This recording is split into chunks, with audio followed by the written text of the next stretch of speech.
Hey there, Tezak here. While back I recorded a video where I cooked the same way a character in Red Dead Online does, and while the video got a zero traction, I still enjoyed it tremendously.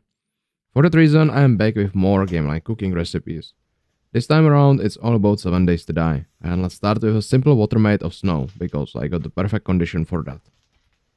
But first, we need to make a fire. Last time I simply lit a fire in our outdoor fireplace, and that's fine and all, but I would love to challenge myself this time a little bit more and start a fire with no matches or lighter. I would love to use the ferro rod. I used the ferro rod a bunch of time before, but I never really got the fire started or going. This time around it's gonna be even harder because I'm making this video in early January and I'm in the middle of snowstorm right now, and all the available firewood is extremely bad. Luckily, I watched one too many survival shows on the internet, so I know that preparation is key.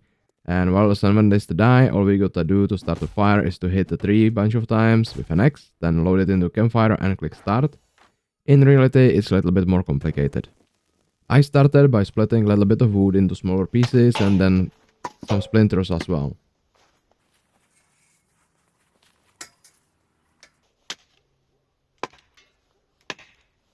And then I used those to get a bunch of wood shavings with my pocket knife. I didn't really feel like I had nearly enough shavings, but I am on a tight schedule, so I can only spend so much time on a single task before I am forced to move to the next step. Luckily for me, once again, I watched survival YouTube videos a bit too much in my life, so I know I can actually scrape a bit of the ferro rod, in some cases, to get things going quickly and kickstart the whole process. This saves me a lot of time and effort as I can skip forward to the next step.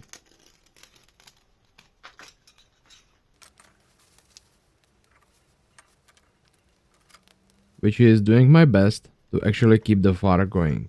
Since this is my first serious attempt at making fire without matches or lighter in such conditions, I went ahead and brought some dry kindling, aka a lot of dirty paper towels that have been lying around in our shed for the last 3 years, and also some cardboard.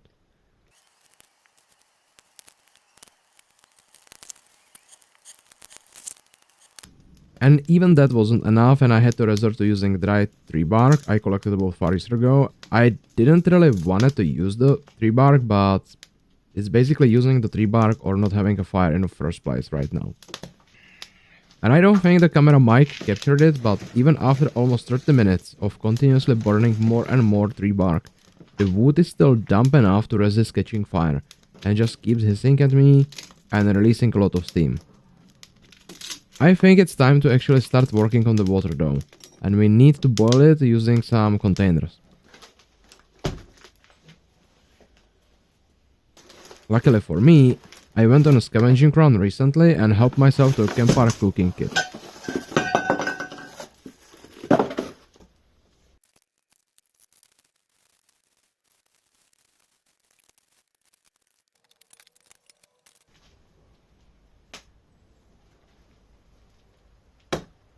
Which means that all that's left to do is just to gather some snow.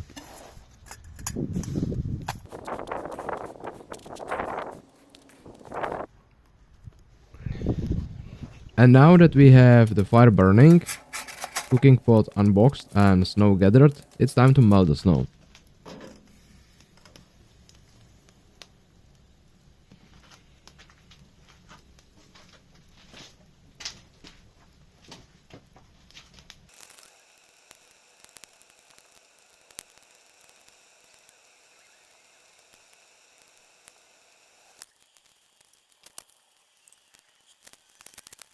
During the process, I had to add some extra snow to top the cooking pot.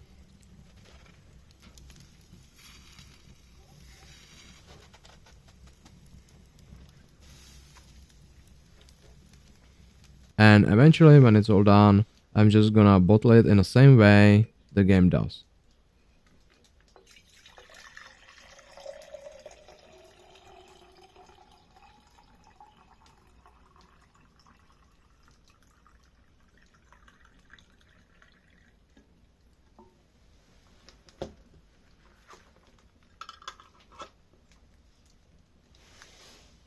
And just like that, we have some bottled water.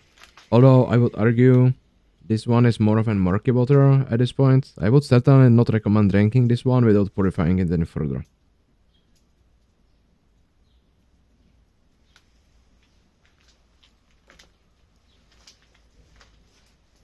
Now, this is all I planned for this video. There's a reason for that. This video is a proof of concept to test my new and improved equipment I invested in since the last real life video.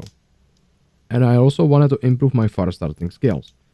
I plan on doing a whole series where I go over many food and drink items from various games, and I will be starting with 7 Days to Die because, well, I clocked some serious hours into this game over the years, and I'm frankly curious on how realistic these recipes really are. And I have a few more things to clear before I get to actually close this video. The first thing is, I said I'm making fire with ferro rod. I am actually not sure if this is a ferro rod. I know there are many different survival tools that make good sparks to start a fire, but all of them are simply labeled as flint strikers or fire starting tools in Czechia, so I literally have zero clue what this actually is. Second, I know that the ability to make water from snow has been removed from 7 Days to Die a while back, and I'm not on a rant right now, but I might start a little bit of... No, I'm not gonna be ranting. Either way, I am not going to secure water from a local pond or a river. I live in a heavily industrial part of the country, next to an industrial town. All the water sources here are disgustingly polluted, and me seeing a snowstorm today made it the best and most interesting compromise in actually checking the first and easiest item from the list of stuff I have planned for this series. So yeah, this is just the first video. I have a bunch more interesting stuff planned, so make sure to subscribe and check the associated playlist to see whether the follow-up part has already been posted or not. But that's it. Thanks for watching, and I'm just gonna see you next time, I guess. Bye.